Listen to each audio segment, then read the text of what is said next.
కథాభిమానులకి స్వాగతం. ఈరోజు వినబోయే కథ జంగూబాయి. రచయిత్రి గోపి భాగ్యలక్ష్మి గారు. రచయిత్రి గోపి భాగ్యలక్ష్మి గారి గురించి వివరాలు ఎక్కడా లభ్యం కాలేదు. ఆదిలాబాద్ ప్రాంతవాసి కావచ్చు. జంగూబాయి కథతో పాటు భూమిక పత్రిక కోసం మరికొన్ని కథలు రాశారు. ప్రస్తుత కథ జంగూబాయి 1993లో కారామాస్టారి సంపాదకత్వంలో వెలువడిన శ్వేతరాత్రులు అనే కథా సంకలనంలోది. బహుశా ఈ కథ రచనా కాలం కూడా అదే కావచ్చు.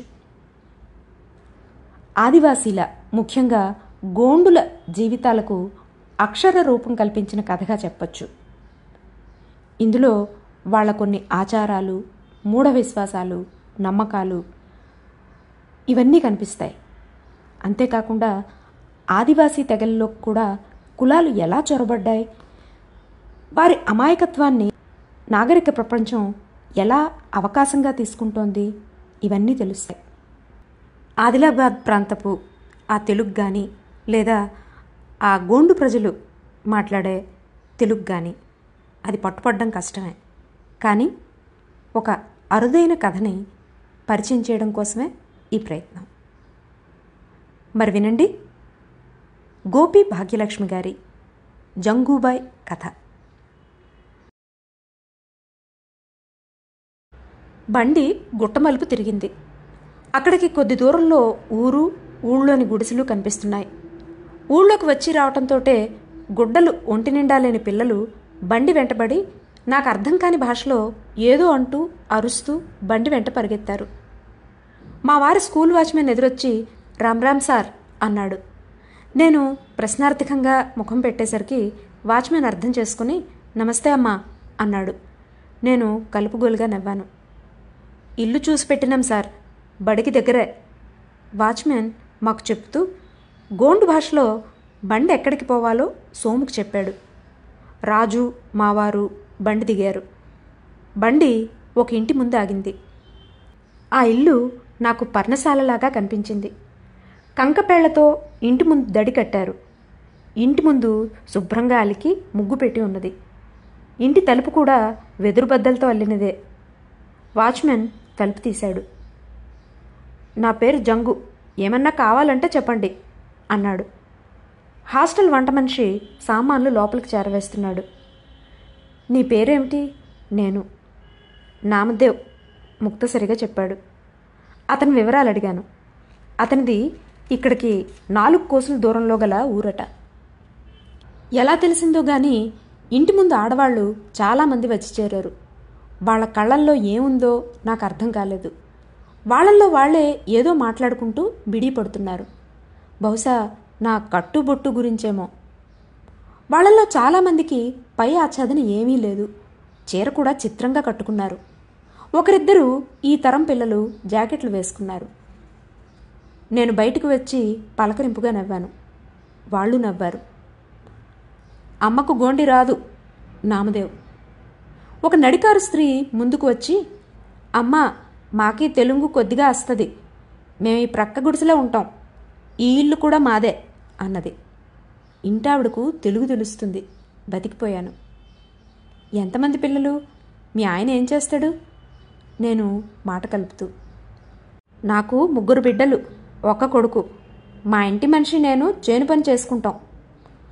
ఆమె ఇంకా ఏమి చెప్పాలో తెలియక నిల్చున్నది.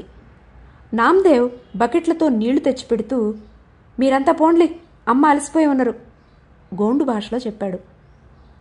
అమ్మ తానాలార్రాగ్ ఇక్కడ ఉన్నది చూయించి వెళ్ళిపోయిండు. ఇంటికి కొద్ది దూరంలో తడికలతో కట్టిన చిన్న గది లాంటిది. స్నానం చేసి వచ్చాను. ఈలోగా రాజు, మావారు ఓ రౌండ్ తిరిగి వచ్చారు. ఆకలిగా ఉన్నది, తాగడానికి నీళ్లు కావాలి. ఇక్కడ మంచినీటి బావి ఎక్కడున్నది? నేను. ఇక్కడ బావులుండవు, అన్నింటికీ పారే వాగునీళ్లే. మావారు. రాజు బెడ్డింగ్ పరుచుకుని ఒరిగిపోయాడు. నీకు అలవాటయ్యేదాకా నా శిష్య పరమాణులున్నారు. నామదేవ్ జంగు ఉండనే ఉన్నారు. ఇప్పటికీ నామదేవ్ తెచ్చిన నీళ్లతో సరిపెట్టుకోవాలి. మావారు. కాస్త తిందామనుకుని ఆ మాటే మరిచి కాసేపు అలా ఒరిగాం. నిద్ర పట్టేసింది. మెలకువ వచ్చేసరికి అంతా అయోమయంగా కనిపించింది. సాయంత్రం 5 అయ్యింది. మా వారు ఎప్పుడూ లేచి బయటకు పోయినట్లున్నారు. గోతాం సంచుల్లో కట్టిన వంట పాత్రలు తీశాను. మొదట మంచినీళ్ళు కావాలి. ఈ పూటకు నేను తెస్తాలే అక్కా. రాజు. నేను చూడాలి కదా. బిందె తీసుకుని బయలుదేరాను. తలుపు దగ్గర వేస్తుంటే ఇంటివారమ్మాయి కాబోలు నా ముందు వచ్చి నిల్చున్నది.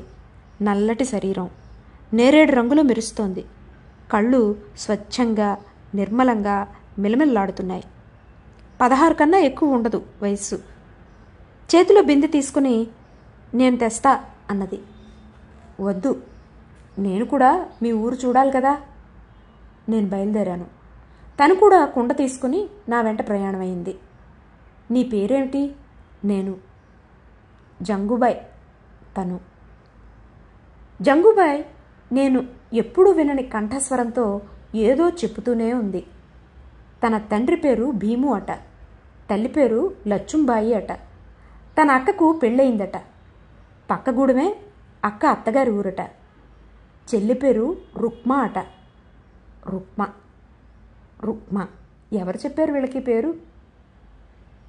జంగుబాయి అడవి పక్షిలాగా అడగనివి అడిగినవి అన్నీ చెప్పుతూనే ఉన్నది. ఇంతలోనే వాగు వచ్చింది. వాగు గట్లు కోసి నా చీరతో పాటు కిందకి దిగడం కష్టంగా తోచింది. ఏటవాలుగా ఉన్న ఒడ్డు మీద ఒక్క అడుగు వేస్తే 4 అడుగులు అనుకోకుండా పడుతున్నాయి. అక్కా జాగ్రత్త! ముందు నడుస్తున్న రాజు కేకేశాడు. జంగుబాయికి అలవాటు కాబట్టి చకచకా దిగిపోయింది. నేను జాగ్రత్తగా ఆమెను అనుసరించాను. నీటిపాయకు దగ్గరగా వచ్చాం. ఆ ఒడ్డు ఈ ఒడ్డు మీద పెరిగిన వృక్షాలు, వృక్షాల మీద కేరింతలు కొట్టే పక్షులు, వాగునీటి గలగల, జంగుబాయి గొంతులాగా మోగే గాలి. ఇసుకలో కూలబడి పైకి చూశాను. వీటన్నిటి మీద నీలంగా బోర్లించిన ఆకాశం. నాకెంతో హాయిగా ఉన్నట్టు అనిపించింది. జంగుబాయి ఇసుకతో బిందె తోముతోంది. పదమ్మా అంటూ కాస్త దూరం తీసుకువెళ్ళి ఇసుకలో చెలిమి తీసి నీళ్లు పేరుకోగానే ఇత్తడి గ్లాసుతో బిందె కుండా నింపింది. వాగు ఒడ్డు ఎక్కాలి. దిగడం కన్నా ఇది మరీ కష్టంగా తోచింది. పైగా నీళ్ల బిందె. గట్టు ఎక్కేసరికి కళ్ళల్లో నీళ్లూరాయి. జంగుబాయి చూడగలదేమోనని గబుక్కును తుడుచుకున్నాను. ఇంటికి చేరేసరికి కాళ్ళు పట్టేశాయి. దారి పొడుగునా పిల్లలు ఆడవాళ్లు నన్ను వింతగా చూడడం నేను గమనించాను. రాజు ఇంటికి చేరగానే బకెట్ పెట్టేసి కూలబడ్డాడు. అక్కా, ఆ అమ్మాయి ముందు పరువు పోతుందని ఊరుకున్నాను గాని ఆ ఒడ్డు మీదనే కూలబడిపోదును. రాజు. నేను నవ్వకుండా ఉండలేకపోయాను. నాకు అడవి, అక్కడి మనుషులు కొత్తగా వింతగానే ఉన్నాయి. ఆ అడవిలో సూర్యోదయాలు అందంగా అలజడిగా ఉండేవి. పచ్చటి చెట్ల మీద బంగారు వర్ణం పులుముకొన్న గుట్టలు వింత శోభతో మెరిసేవి. అలాంటి సమయంలో చెప్పరాని ఉద్విగ్నత నాలో చోటు చేసుకునేది. అలాంటి ఉదయాన్ని మా ఇంటికి కాస్త దూరంలో నిలబడి సూర్యోదయాన్ని చూస్తున్నాను. మా వారికి పొద్దున్నే లేచి ఊరు ఒక మారు తిరిగి రావడం అలవాటైంది. మా వారితో పాటు రాజు వెళ్ళాడు. నేను ఇంటి ముందు కూర్చున్నాను. పక్షులు గిరికీలు కొడుతూ అరుస్తున్నాయి. అక్కా, ఈ కుందేలు ఎంత బాగుందో చూడు. రాజు మా వారి చేతుల్లో నుండి తెల్లగా మంచు ముద్దలాగా ఉన్న కుందేలును తీసుకుని ఎత్తి చూపుతూ, ఇది మీకెలా దొరికింది? నేను. మీ తమ్ముడు తన జాతి వాడేనని కలుసుకోవడానికి వచ్చింది. మా వారు. రాజు చిన్నప్పటి నుండి పరిగెత్తడంలో ఫస్ట్. అందరూ వాణ్ణి కుందేలు బచ్చా అనేవాళ్ళు. ఇంతకీ అడవిలో తిరిగేదాన్ని ఎందుకు తెచ్చారు? నేను. ఇంకెందుకు, వండుకు తినడానికి. మావారు. ఏమిటి, వెన్నెల ముద్దలాగా ఉన్న దీన్ని కోసి వండుకు తినడమా? వదిలేయండి. చూడండి దాని కళ్ళెంత అమాయకంగా ఉన్నాయో. మా వారు దాన్ని వదిలిపెట్టలేదు. నామదేవ్ సహాయంతో మా వారు అన్నంత పని చేశారు. ఆ రోజు నాకు అన్నం తినబుద్ధి కాలేదు. ఎంత మరిచిపోదామనుకున్నా అమాయకత్వం, కించిత్తు భయం కలగలిసిన కుందేలు చూపులు నన్ను వారం రోజుల దాకా వెంటాడుతూనే ఉన్నాయి. బంగాళాఖాతంలో వాయుగుండం లేచిందట. ఆకాశంలో చిక్కటి మబ్బులు కమ్ముకున్నాయి. భారీ వర్షం. దానికి తోడు చెట్లు గుయ్యమంటుండగా ఈదురుగాలి. అసలే ఆ ప్రాంతం రేగడి నేల. 4 చినుకులు పడితే బురద. అడవి కనుక చలికాలం చలి ఎక్కువ.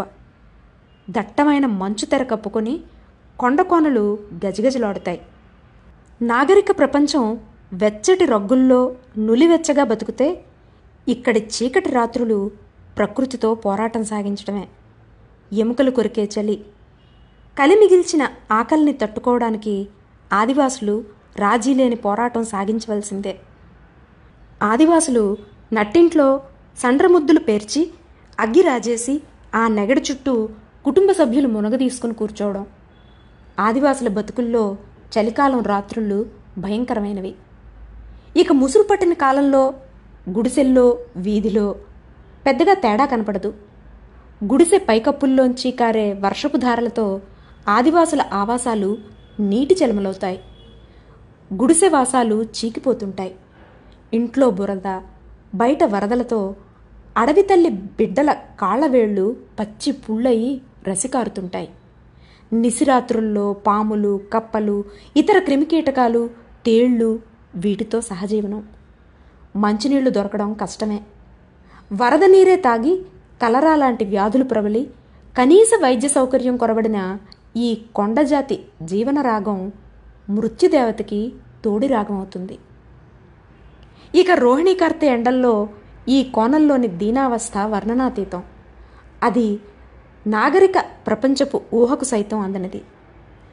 ఆధునిక మానవుడు ఎయిర్ కూలర్లు, ఫ్రిడ్జ్ వాటరు తాగుతూ కూడా అపసోపాలు పడుతూ వేసవిని తిట్టుకునే క్షణంలో ఇక్కడి జీవన సరళి అందుకు భిన్నంగా కొండరాళ్లతో, బండరాళ్లతో సమానంగా నిప్పులు చెరిగే ఎండకు నెర్రెలు వారుతూ ఉంటుంది. కాళ్లకు చెప్పులు ఆదివాసులు వాడరు. ఇలాగా కష్టాల కడగళ్లకు, ఎండా వానలకు, ఎదురు దెబ్బలకు, ఈదురుగాలికి ఎదురొడ్డి నిబ్బరంగా ప్రకృతితో రాజీలేని పోరాటం సాగిస్తున్న అడవి తల్లి బిడ్డల్ని చూస్తున్నప్పుడు నాలో వేల భావతరంగాలు ఎగిసిపడేవి. ఇలాంటి ఉద్విగ్న స్థితిలో నేను. రాజు వెళ్ళిపోయాడు. మా వారు అడవిలో తన స్కూలు గురించి తిప్పలు పడుతున్నారు. ఏదో తెలియని గుబులు, ఒంటరితనం నన్ను వెంటాడసాగాయి. బయటి వాతావరణం కూడా అదే మోస్తరుగా ముసురు పట్టి ఎడతెరిపి లేని వర్షంతో. నేను చూరు నుండి ధారగా కురుస్తున్న నీటిని చూస్తూ కూర్చున్నాను. మా ఎదురింటి చూరు కింద జంగుబాయ్ నిలబడి ఉండడం కనిపించింది. చూరు నుండి కారుతున్న నీళ్లల్లో తడుస్తూ కూడా లోపలికి వెళ్లడం లేదు. నిదానించి చూస్తే గజగజ వణుకుతున్నట్టు తోచింది. ఈ పిల్లకేమన్నా పిచ్చా? ఏయ్ జంగుబాయ్, ఎందుకట్లా తడుస్తున్నావు? నేను కేకేశాను. జంగుబాయ్ నవ్వినట్టుగా తోచింది. పడిసం పట్టి జ్వరం వస్తుంది. నేను మళ్ళీ పర్వాలేదన్నట్టు సైగ చేసింది. ఈసారి ఆ పిల్ల మూర్ఖత్వానికి కోపం వచ్చింది. ఇలా రా పిలిచాను.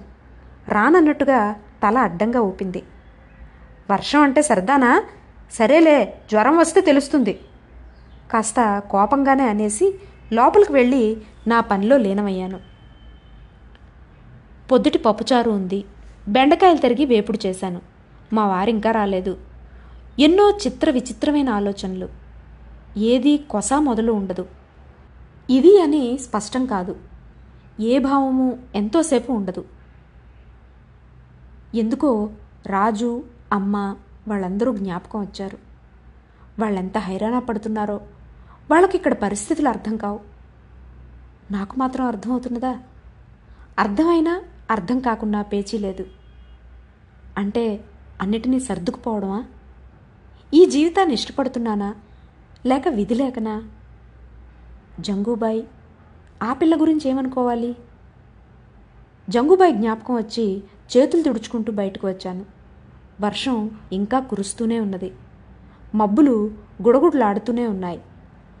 ఎదురుగా కనిపించిన దృశ్యం చూసి నా మనసు తడిసి ముద్దయిపోయింది.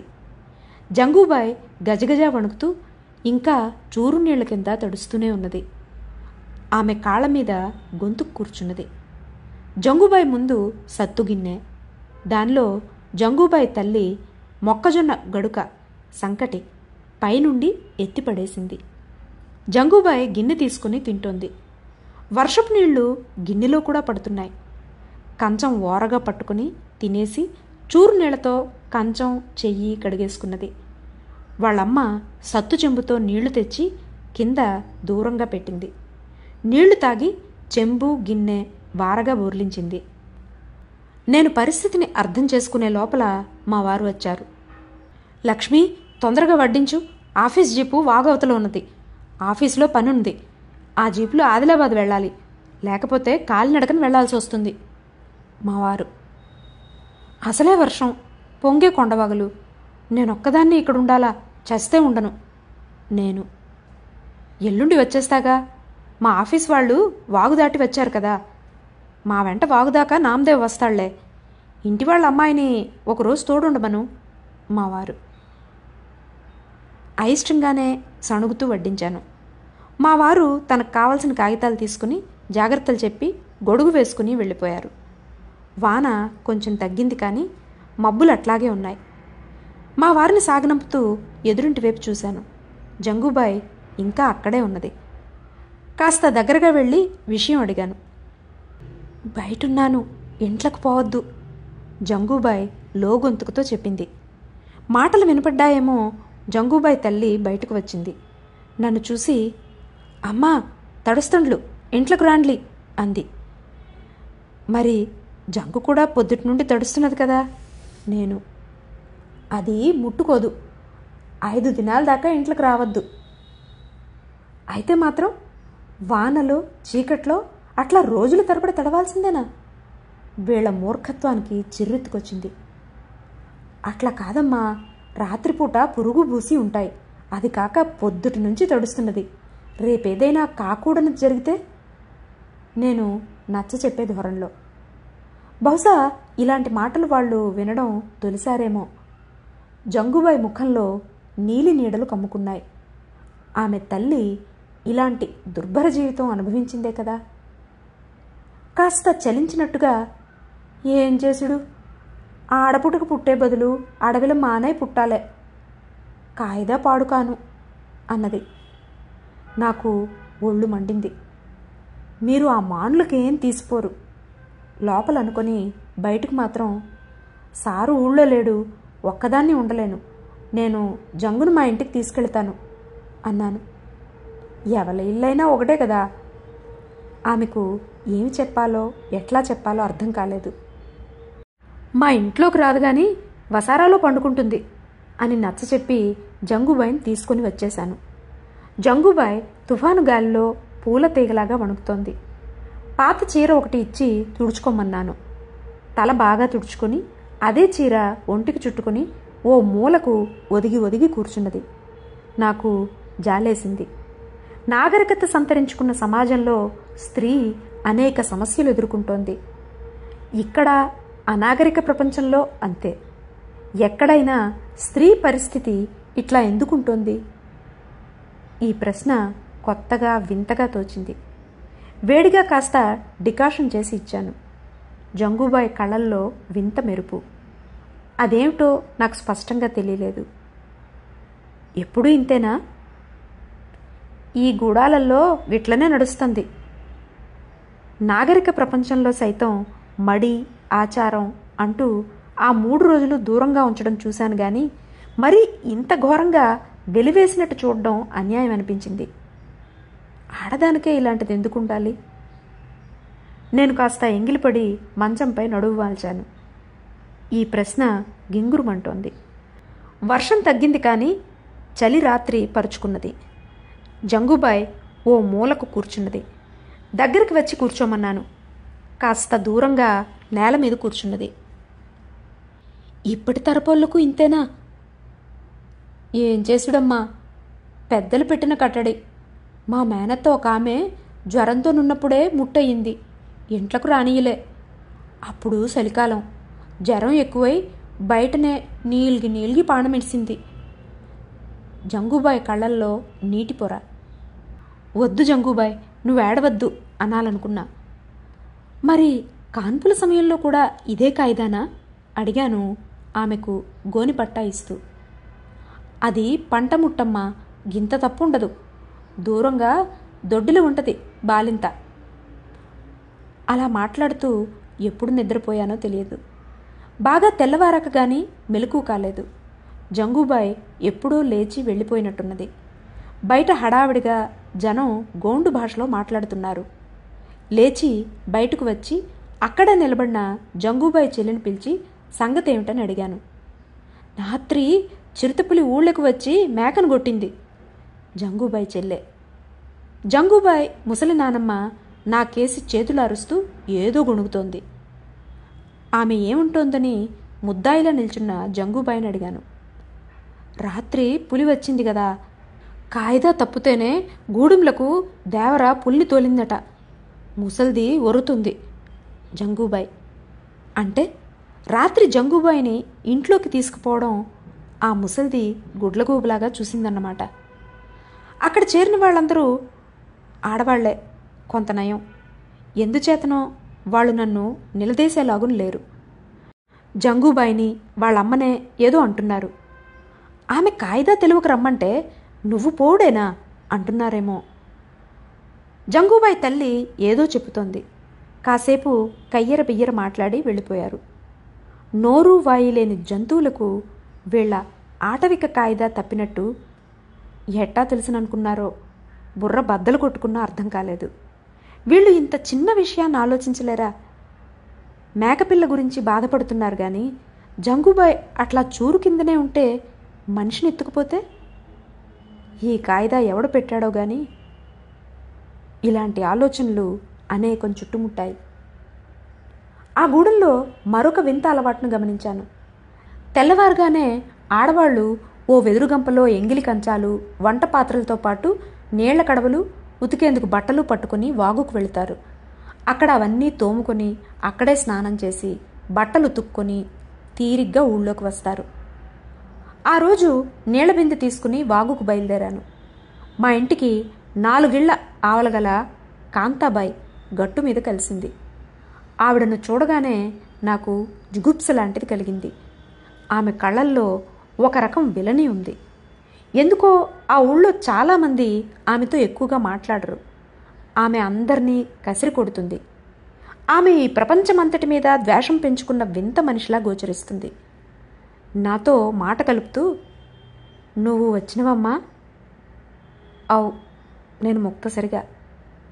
మా దేశం మీ దేశంకు బగ్గ వరకుంటుంది. సారు సంపాదిత్తండు మంచిగా. నేను మౌనంగా ఉండిపోయాను.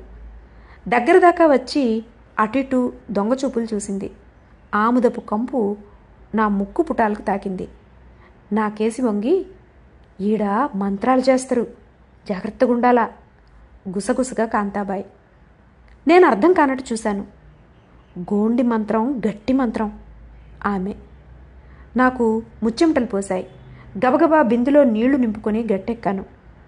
ఆ పొద్దుటి చిరుతపులి భయం కన్నా ఈ భయం నన్ను వణికించింది. ఇక్కడ మా వాళ్ళంటూ ఎవరూ లేరు. ఇంటికొచ్చాను. మా వారు నా ముఖం చూసి, ముఖం మీద రక్తం చుక్క లేనట్టు పాలిపోయావు అన్నారు. మనం ఇక్కడి నుండి వెళ్ళిపోదామండి. చుట్టూ గుట్టలు తప్ప ఏమీ కనపడని ఈ అడవిలో మనకేమైనా అడిగేవాళ్ళు లేరు. పులులు, పాములు, అంతకన్నా భయం గొలిపే ఈ మనుషులు. నాకు ఏడుపు వస్తోంది. నా కంఠం పూడుకుపోయింది. కాసేపు ఆగి కాంతాబాయి అన్న సంగతి చెప్పాను. మా వారు సరే సరే అన్నారు అనునయంగా. ఆ మధ్యాహ్నం, లక్ష్మి, నువ్వు చదువుకున్నదానివి. నువ్వే ఇట్లా మంత్రాల గురించి భయపడితే వీళ్ళు అనేక సంవత్సరాల నుండి విజ్ఞానానికి దూరంగా ఎడంగా బతుకుతున్నారు. వీళ్ళ బతుకులో మూఢనమ్మకం ఒక భాగం. ఇలాంటి వాళ్ళను విజ్ఞానవంతుల్ని చేయాల్సిన పని మీద మన బతుకు తెరువు కోసం ఇక్కడికి వచ్చాం కాదా? మనం ఇక్కడి పరిస్థితుల్ని, అజ్ఞానాన్ని తట్టుకోవాలి. నామ్దేవ్ జంగుబాయిని ఇంట్లోకి తెచ్చిన సంగతి చెప్పాడు. కాంతాబాయి ఇక్కడ స్త్రీల వెనుకబాటుతనానికి కొండగుర్తు. ఆమె నిన్ను సైకలాజికల్గా బలహీనపరచడానికి అట్లా చెప్పింది. ఏదైనా అనారోగ్యం వస్తే వీళ్ళు కాంతాబాయిని నమ్ముకుంటారు. అంటే కాంతాబాయి ఇక్కడ గణాచారి. ఆమె తనకు తెలిసిన పద్ధతిలో గోండుల్ని హడలగొట్టి బతికేస్తున్నది. ఇక్కడ మనం బతకాలంటే వీళ్ల ఆచారాలను నమ్మినట్టే కనిపించాలి. గోండు వాళ్ళు చాలా ఆత్మాభిమానం గలవాళ్ళు. వీళ్లను మనం వ్యతిరేకించినట్టు పసిగడితే వీళ్ళు మన దగ్గరికి రారు. రాజుల సంతతి అనుకుంటారు. అయినా సమస్యకే బెదిరిపోతే పరిష్కారం ఎట్లా కనుక్కుంటావు రచయిత్రి అన్నారు ఆఖరి అస్త్రం వదులుతూ. చేసే పనేమీ లేక మధ్యాహ్నం అట్లా పడుకున్నాను. ఏవో కేకలు అరుపులతో మెలకువ వచ్చింది. బయటికి వచ్చాను. నల్లగా లావుగా ఉన్న ఒకతను, అతని పక్క సన్నగా ఉన్న మరొకతను కలిసి మా ఇంటతను, అదే జంగుబాయి తండ్రితో ఘర్షణ పడుతున్నారు. లావుగా ఉన్నతను చేతిలోని కాగితాలను చూపుతూ పెద్దగా అరుస్తున్నాడు. జంగుబాయి తండ్రి తల వంచుకొని నిల్చున్నాడు. జంగుబాయి తల్లి మాత్రం బతిమిలాడుతోంది.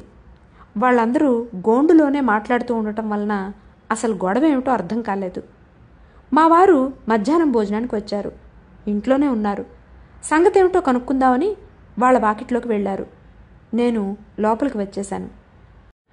కాసేపటికి మా వారు బారెడు పొడుగు నిట్టూరుస్తూ వచ్చారు. నేను అడగకముందే, ఏముంది గోండువాని బతికే అంతా. మన ఇంటతను పెద్దమ్మాయి పెళ్లికి ఆ వచ్చిన షావుకారి వద్ద చేను తాకట్టు పెట్టి కొంత డబ్బు తీసుకున్నాడట. గడువు తీరింది. నా డబ్బు వడ్డీతో సహా కట్టు, లేదా తాకట్టు పెట్టిన చేను తన పరం చేయమంటున్నాడు. వీళ్ళేమంటారు? కాగితం చూస్తే వడ్డీ అసలు కలిసి తడిసి మోపుడయింది. ఎంత తీసుకున్నాడో, ఈ వడ్డీ లెక్కలేమిటో అతగాడికి తెలియదు. సాక్షుల వేలిముద్రలు, భార్యాభర్తల వేలిముద్రలు కాగితం మీద ఉన్నాయి. నాకు మనసంతా కలిసివేసినట్టయింది. అసలు అంత వడ్డీ ఎక్కడైనా ఉందా అని. లక్ష్మి, వీళ్ళ అవసరం అలాంటిది. మనిషి అవసరాన్ని బలహీనతని కనిపెట్టే కదా ఆవలివాడు దెబ్బతీసేది. మా వారు మరేమీ మాట్లాడకుండా వెళ్ళిపోయారు. నాకన్నా మావారే ఇక్కడ సమస్యలతో అతలాకుతలం అవుతున్నట్లు అనిపించింది. ఆ ఆదివాసీ జీవితాలు పోను పోను కీకారణ్యాల్లాగే తోస్తున్నాయి. ఆ విషయం కన్నా మరిన్ని విషయాలు ముందుకు వచ్చి మర్చిపోయాం. 4 రోజుల తర్వాత జంగుబాయిని పిలవడానికి వాళ్ళ ఇంటికెళ్ళాను. ఆ ఆదివాసీ దంపతులిద్దరూ మొక్కజొన్న సంకటి కారం కలిపి తింటున్నారు. రండమ్మా, గట్ల కట్టల మీద కూకోండ్లి వాళ్ళు. జంగుబాయి లేదా కాదనలేక కూర్చుంటూ. సంతకి పోయింది తల్లి. అప్పుడే వాళ్ళ భూమి తగువు జ్ఞాపకం వచ్చింది. మొన్నటి సంగతి ఏమైంది? నేను, ఏమైతుందమ్మా, నేను సావుకారికి ఇచ్చినట్టే. జంగుబాయి తండ్రి భీము. నేను నివ్వెరపోయాను. మరి మీకు వేరే మార్గం లేకపోయిందా? ఏం చేసుడమ్మా, గన్ని పైసలు ఎవరికున్నాయి? అసలు మీరెంత డబ్బు తీసుకున్నారు? 700. పిల్ల ఎదిగిపాయే, చేతుల పైసలు లేకపోయే. మంచికి చెడ్డకు షావుకారే దిక్కాయే. 700కు సేను గుంజుకుంటాడా? 1 సంవత్సరం పంటపాటి కాదు కదయ్యా. ఆవు, చేతికి పంట వచ్చేదనుక ఆగనంటాడు. ఆగిన అసలుకు వడ్డీకి ఆ పైకం చాలదు. మురిగిన కాలు కొట్టేసుకున్నదే నయం. భీము కళ్ళల్లో సన్నటి నీటిపొర. అయినా భీము కలవరపడ్డట్టు కనిపించలేదు. మా రెక్కలున్నాయి కదా. భీము గుండె నిబ్బరం చూసి నాకు ఆశ్చర్యం కలిగింది. నాకు తెలిసిన నాగరిక ప్రపంచంలో 4 రూపాయలు నష్టపోతేనే ఏడ్పులు కొట్టుకోళ్లతో వ్యవహారం ముగుస్తుంది. మరి ఈ ఆదివాసి తనకు తన కుటుంబానికి ఆధారమైన చేను షావుకారికిచ్చేసి నిబ్బరంగా జొన్న సంకటి తింటున్నాడు. భీముకు ఏ కొండ స్ఫూర్తినిచ్చిందో, ఏ అడవి అండ నిలిచిందో. వీళ్ళ కాయిదాల్లాగే వీళ్ళ గుండె నిబ్బరం నాకు అర్థం కాలేదు. జంగుబాయ్ సంబరంతో పరిగెత్తుకొచ్చింది. అమ్మా, మా అక్కకు కొడుకు పుట్టిండు. ఇంకా ఎగపోస్తూనే. ఎప్పుడు? నేను, తెల్లారంగా. అట్లనా, రేపు చూడ్డానికి వస్తా. నేను. ఎట్లా వచ్చిన జంగుబాయ్ అట్లాగే వెళ్ళిపోయింది. మరునాడు మా వారు స్కూలుకు వెళ్ళిన తర్వాత జంగుబాయ్ వాళ్ళ ఇంటికి వెళ్ళాను. వాళ్ళ ఇంట్లో కనిపించిన దృశ్యం, ఇంకా కళ్ళు తెరవని పసిగుడ్డు తల వెంట్రుకలు తీస్తున్నారు. అయ్యో, ఇప్పుడేనా? అంత లేత చర్మం కోసుకుపోతే ఎట్లా? తలకు ఏమన్నా అయితే? నా ప్రాణం విలవిల్లాడింది. అది మొండి కత్తిలాగున్నది. పిల్లవాడు కాళ్ళు తన్నుకుంటూ కేర్ కేర్మంటున్నాడు. ఇది మా కాయిదా అమ్మా. బిడ్డ పుట్టిన 3వ నాడే వెంట్రుకలు తీస్తాం. పుట్టి వెంట్రుకలు ఉండొద్దు. ఏదో చెప్పుతోంది జంగుబాయి తల్లి. మీ ఆచారం బాగానే ఉన్నది, కానీ ఆ పసిగుడ్డుకి ఏమన్నా అయితే? నేను విసుక్కున్నాను. వాళ్ళు వింటేనా? వాళ్ళ నమ్మకాలను తిట్టుకుంటూ చేసేదేమీ లేక బయటపడ్డాను. తెల్లవారి ఆ పిల్లవాడికి జ్వరం పట్టుకున్నది. దగ్గరలో ఆసుపత్రులు లేవు. ఉన్నా వీళ్ళు తీసుకువెళ్లరు. కాలుగాలిన పిల్లిలా ఇంట్లకు బయటకు తిరిగాను. వెంట్రుకలు తీసేసిన ఆ పసిగుడ్డును చూడ్డానికి భయమేసింది. పగటి వరకు ఆ బిడ్డ పొట్ట ఉబ్బిపోయింది.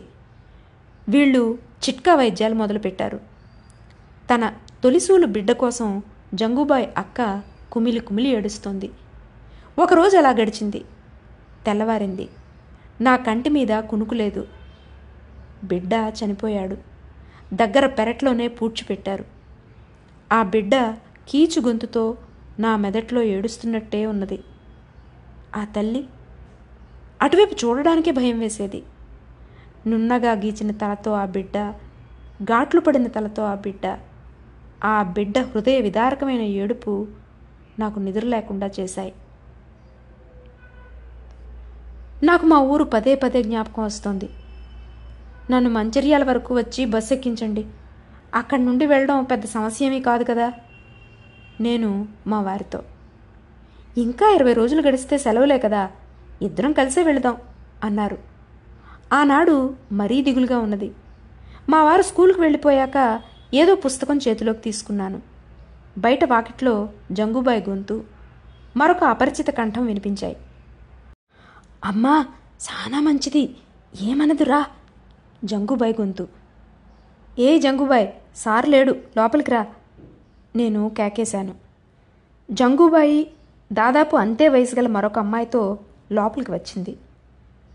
దీని పేరు కమల, మేం చిన్నప్పటి నుంచి కలిసి పెరిగినాం, పరిచయం చేసింది. ఆ అమ్మాయి జంగుబాయికి పూర్తిగా విరుద్ధంగా ఉన్నది. జంగుబాయి నల్లగా పుష్టిగా ఉంటే కమల సన్నగా తెల్లగా ఉన్నది. చెంప మీద పచ్చబొట్టు. భాషలో కూడా వైవిధ్యం ఉన్నట్టుగా గమనించాను. మీరెక్కడ ఉంటారు? నేను. మేము ఇక్కడికి దగ్గరనే లంబాడి తండలో ఉంటాం. కమల. వీళ్ళు లంబాడోళ్ళమ్మా, వీళ్లకు గోదలు బగ్గా ఉంటాయమ్మా. జంగుబాయ్. వీళ్లకు పశు సంపద ఎక్కువని, పాలు పెరుగు తప్పనిసరిగా అమ్మవలసి రావడం వలన నాగరిక ప్రపంచంతో గోండుల కన్నా ఎక్కువ సంబంధాలు ఏర్పడ్డట్టు తెలుసుకున్నాను. తెల్లగా బలిష్టంగా ఉండే ఈ తెగవారు గోండుల కన్నా ఎక్కువగా వ్యవహార దక్షులు. వీళ్లకు ప్రత్యేకమైన వేషధారణ ఉంటుంది. ఆడవాళ్ల ముదురు రంగు ముతకనేత గుడ్డలపైన అద్దాలు అందంగా కుట్టి తళుకులు ఇంతూ ఉంటాయి.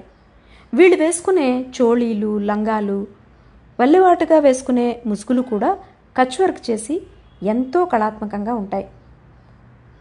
నీ రెవకపై అద్దాలు బాగున్నాయి అన్నాను కమలతో.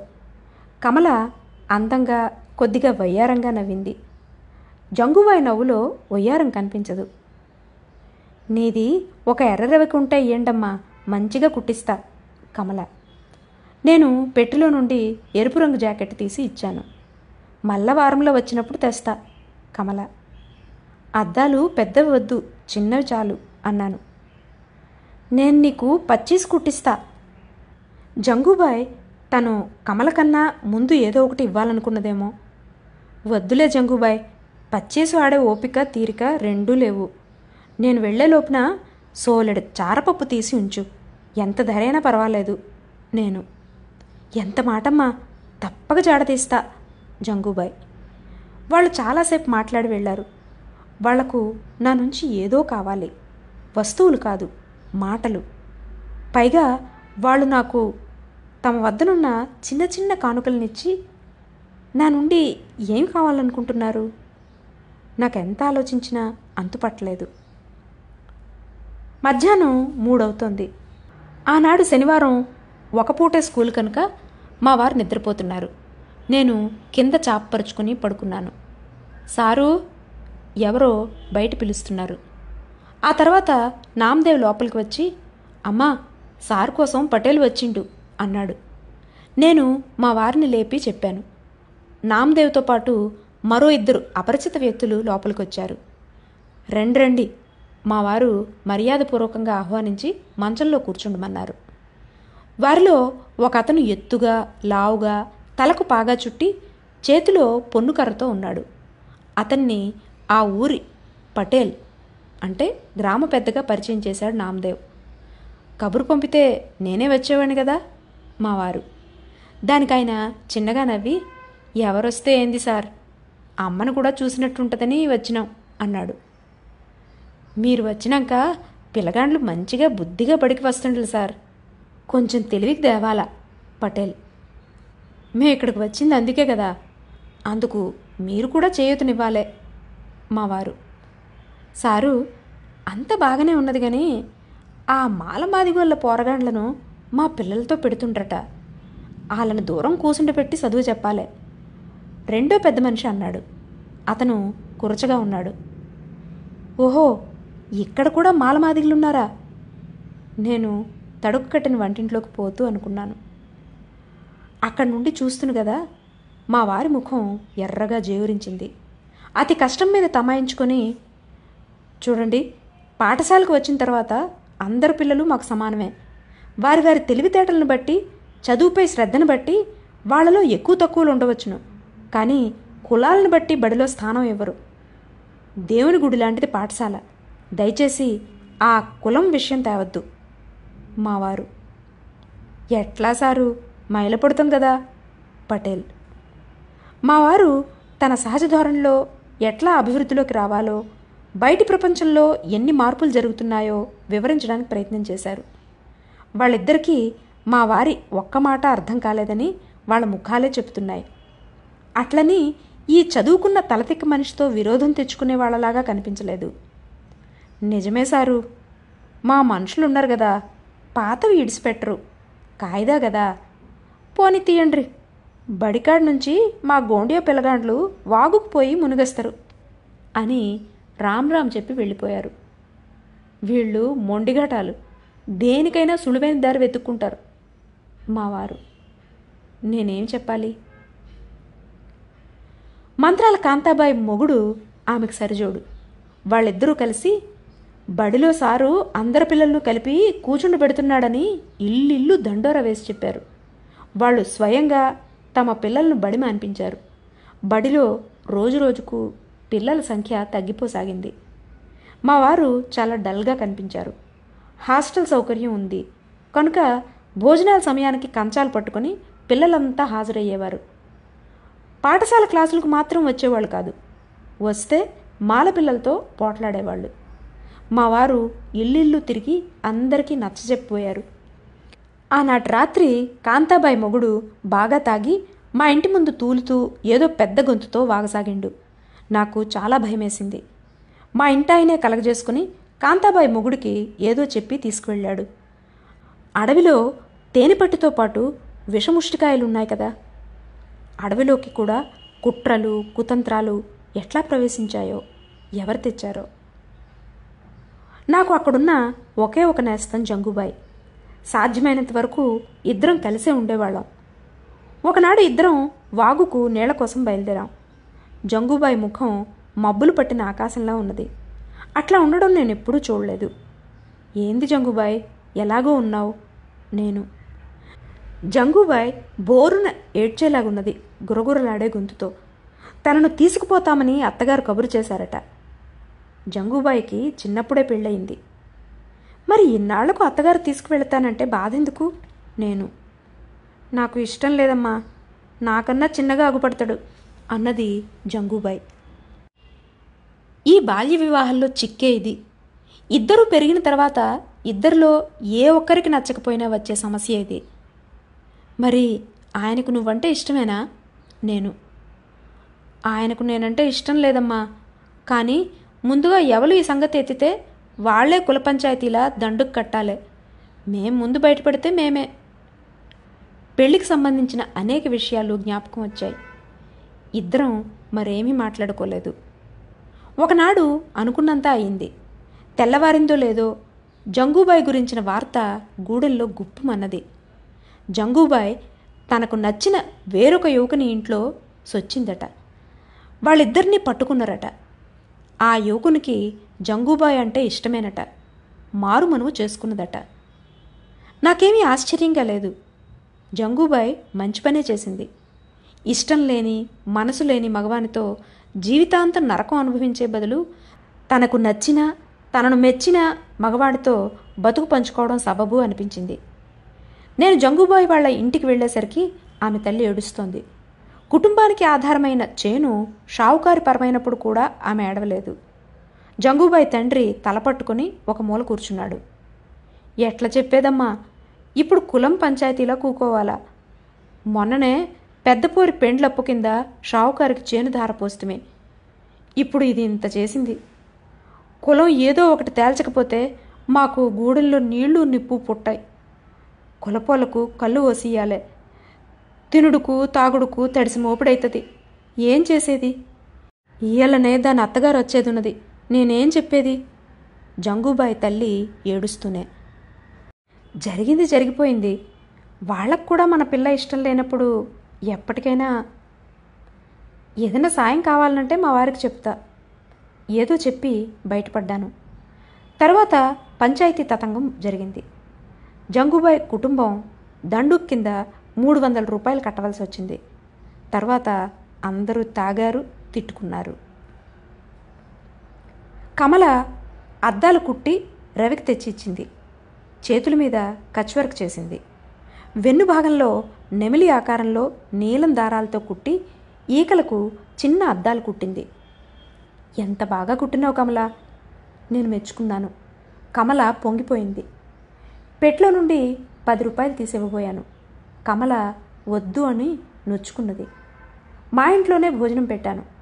ఆ మాట ఈ మాట చెప్పి జంగూబాయ్ విషయం వచ్చింది. కమలకప్పటికింకా పెళ్లి కాలేదు. మరి మీ దోస్తు చేసుకున్నది కదా, నీకెక్కడైనా? నేను. కమల సిగ్గుపడలేదు. వాళ్ళ గూడెనికి బట్టలు అమ్మడానికి ఎవరో వస్తారట. అతను మా సారులాగే ప్యాంటు తొడుక్కుంటాడట. అతనికి బోలెడు సంగతులు తెలుసట. ఇట్లా తన ప్రియుని గురించి చెప్పుకొచ్చింది.